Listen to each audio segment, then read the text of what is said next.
Avengers Age of Ultron is probably my third favorite Marvel Cinematic Universe movie, with Captain America the Winter Soldier and Avengers the original being in being in first and second and first place respectively. But it was an overall good movie to me. Like, a lot of people were giving it hate, saying it's not as good as the original. It's never going to be as good. And like, I also said, wait, how can you make lightning strike twice? Like, that's hard to really do. Like, I'd be impressed if they managed to make lightning strike twice with the Avengers, but I knew they wouldn't. And even the beginning of the movie, I was like, what? Like, how they are probably investigating a Hydra facility, and then the Avengers assemble, and you mean to tell me it takes that for them to assemble? Whereas we had Dark Elves trying to destroy the world. I mean, like, I get the Guardians of the Galaxy, like, they're unaware what goes on in the galaxy. But then you have what happened in Winter Soldier, and you have what happened in Iron Man 3, and I'm trying to wonder, where were you then? Like, that seriously should have been explained. But yeah, like, how this movie was good, like, it focused more on character than it did a little bit in Avengers 1, since that was more popcorn action. And it had so many subplots going on, and it had to deal with how to build up for Phase 3, like, Civil War, Ragnarok, and, well, what's so caring about the Hulk? I'm like, he's not getting his up next movie, so there's no point in caring about that part, though. Uh, and Ultron, I thought he was a pretty good villain. He's no Loki, but he was an overall good villain. And how he constantly talked. Like, I just thought, yeah. And I found it confusing how his motive was to save the Earth by destroying it, and yet, um, okay, you're really confusing me. Like, how are you supposed to save humanity and save the Earth from itself? Like, but yet your program is to protect the world. Yet it's that, but uh, my mind just collapsed. And Ultron took the scepter of Loki, so yeah, that's a plot point. And yeah, and let's see. Now, a lot of people like gave this movie gripe for Bruce Banner and Black Widow's romance. Like, I thought, okay, that happened. Like, I didn't really make much of it, but then I realized, wait. But everything that happened in Incredible Hulk is kind of pointless. Like, if you really think about it, the love interest in that movie is no longer relevant. She has nothing better to do now, since Bruce Banner is now with Black Widow. And but like, and so, like, I was surprised. Like, wait, how does a movie negate everything that went on in the Incredible Hulk? Like, they never talk about it. Like, Bruce Banner never talks about it. He doesn't talk about his past love interest. He, in fact, doesn't really talk about anything that happened in that movie. Like, they mentioned Abomination being captured by Shield, and then there's William Hurt playing the General Ross, who's now Secretary of State by Civil War.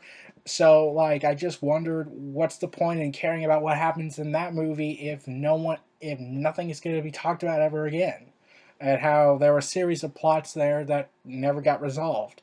So there's no point in looking back on that movie, as I said in the previous video about it. But yeah, and also, I did love how the characters would interact more, and whereas Tony Stark and Captain America, yeah, they're gonna fight each other. So let's see how that goes first. Like, we know that.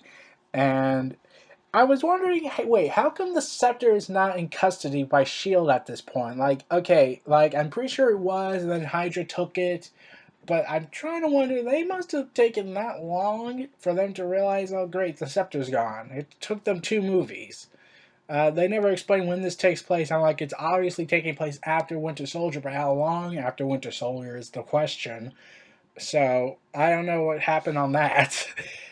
But yeah, like, my main talk was going to be about Black Widow and Bruce Banner's romance and how Joss Whedon got all this heat. Like Joss Whedon, like I would not have. I don't blame him for one thing. I don't give him any of the heat. Like I knew Age of Ultron was not going to be the great film that surpasses Avengers. Like it's hard to make lightning strike twice, and everyone's going to say, well, it's not going to be as good as Winter Soldier. So how do you beat two films that are so great that one gives another one for the run for its money, and how does that one top that? So there's that, and I felt like, yeah, Age of Ultron's not going to do so well when it comes to critical praise.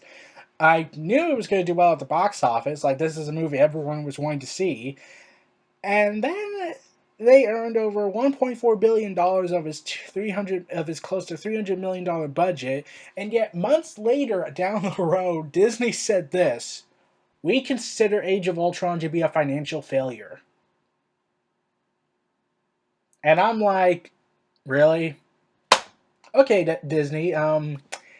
Since you clearly don't care about all the money you made and decide to say that's a failure, I'll be happy to take the money from you. Please give me $1.4 billion, please. Like you clearly don't want it. You can, like you said, you don't want it. You say it's a failure, so give it to me. Like I'll prefer that. Like I could do a lot with $1 billion. And I was surprised that they killed off one of the characters in the movie. I was surprised they killed off what was his name, Quicksilver.